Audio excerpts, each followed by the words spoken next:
नमस्कार, आप सबका स्वागत है हमारे चैनल नेक्स्ट 9 न्यूज़ पर। मेरा नाम है दीपक गुप्ता। उद्धव ठाकरे के ऊपर कई सारे मुसीबतों के पहाड़ टूटते नजर आ रहे हैं शिंदे गुट की बगावत के बाद, क्योंकि उद्धव ठाकरे के आय से अधिक संपत्ति मामले पर अब जांच हो रही है। जी हां, महाराष्ट्र की सत्ता में अब यह मुद्दा काफी गरमाया हुआ है।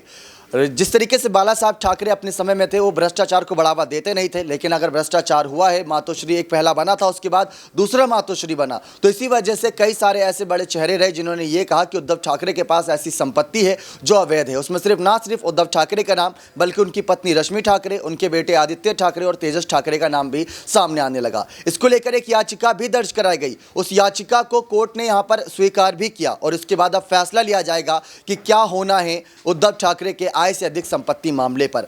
कल 8 तारीख थी। 8 तारीख की यहाँ पर अगर हम चर्चा कर रहे हैं तो 8 तारीख को कोर्ट की पहली सुनवाई थी इस मामले पर, और कोर्ट के जजेस ने इस मामले पर सुनवाई करी और सुनवाई के बाद जो आदेश दिए वो हैरान कर देने वाले हैं, क्योंकि ये समझ लीजिए कि उद्धव ठाकरे की मुसीबतें दिन दोगुनी और रात चौगुनी बढ़ती जा रही हैं। पहले शिंदे गुट की बगावत, सीएम पद से इस्तीफा, उसके बाद शिवसेना का चुनाव चिन्ह फ्रीज हो जाना।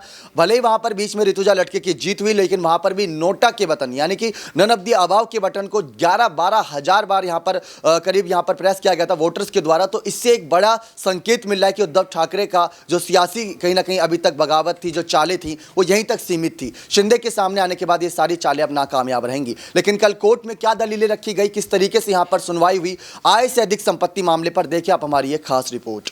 मुंबई पुलिस ने गुरुवार 8 दिसंबर को बॉम्बे हाईकोर्ट को बताया कि कथित रूप से आय के ज्ञात स्रोत से अधिक संपत्ति की शिकायत पर महाराष्ट्र के पूर्व मुख्यमंत्री उद्धव ठाकरे और उनके परिजनों के खिलाफ प्रारंभिक जांच शुरू कर दी गई है। ठाकरे परिवार की तरफ से कथित रूप से आय के ज्ञात स्रोतों से अधिक संपत्ति जमा किए जाने की जांच केंद्रीय जांच ब्यूरो यानी सीबीआई और प्रवर्तन निदेशालय यानी कि इन्फोर्समेंट डिपार्टमेंट यानी ईडी से कराने का अनुरोध करने वाली जनहित याचिका पर न्यायमूर्ति धीरज ठाकुर और न्यायमूर्ति वाल्मीकि मैनेजर्स की बेंच की तरफ से फैसला सुरक्षित रखे जाने के बाद लोक अभियोजक अरुणा कामत पाई ने अदालत को बताया कि पुलिस ने मामले की प्रारंभिक जांच शुरू कर दी है। ठाकरे परिवार ने जनहित याचिका को खारिज करने का अनुरोध करते हुए दलील दी थी कि वह सिर्फ अटकलों के आधार पर दायर की गई है और उसमें कोई तथ्य नहीं है। शहर निवासी गौरी भिड़े की तरफ से दायर याचिका में अदालत से अनुरोध किया गया था कि वे सीबीआई और ईडी को ठाकरे और उनके परिवार के खिलाफ विस्तृत और निष्पक्ष जांच का निर्देश दें।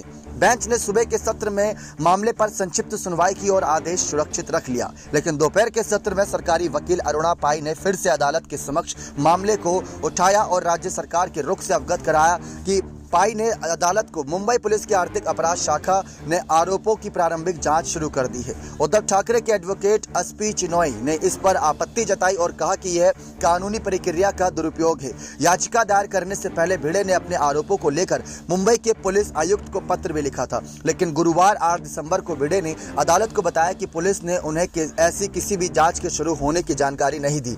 उन्होंने अदालत से कहा कि मेरा अनुरोध है कि केंद्रीय एजेंसियों को जांच करने का निर्देश दिया जाए। अब देखते हैं इस मामले पर आगे और क्या कोर्ट में सुनवाई होती है।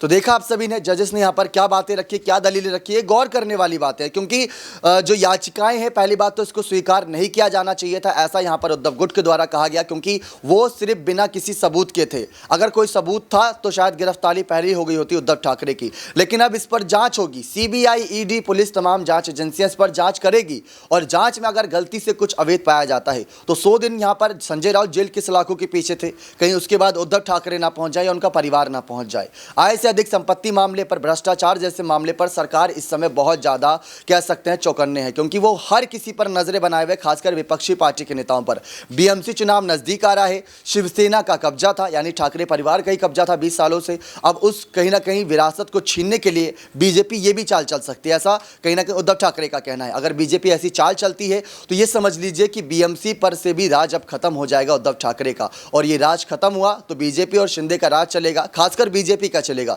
क्योंकि शिंदे को कौन सी पार्टी का चुनाव चिन्ह मिला ये तक अभी तय नहीं है। बस उन्हें 2 तलवार और ढाल का चुनाव चिन्ह दे रखा है। शिवसेना का चुनाव चिन्ह की जो कार्यवाही है वो 12 तारीख को होगी चुनाव आयोग के द्वारा। 12 तारीख को फैसला आएगा, क्या होता है, पहली सुनवाई होगी, वो भी देखना अपने आप में बेहद दिलचस्प होगा। आप देखते हैं रश्मि, उद्धव और आदित्य पर जो मुसीबतों के पहाड़ गिरे हैं, अब जांच होगी, उस जांच में क्या बातें निकलकर सामने आती है। बने रहे चैनल के साथ, ऐसी और तमाम जानकारियों के लिए बहुत बहुत धन्यवाद।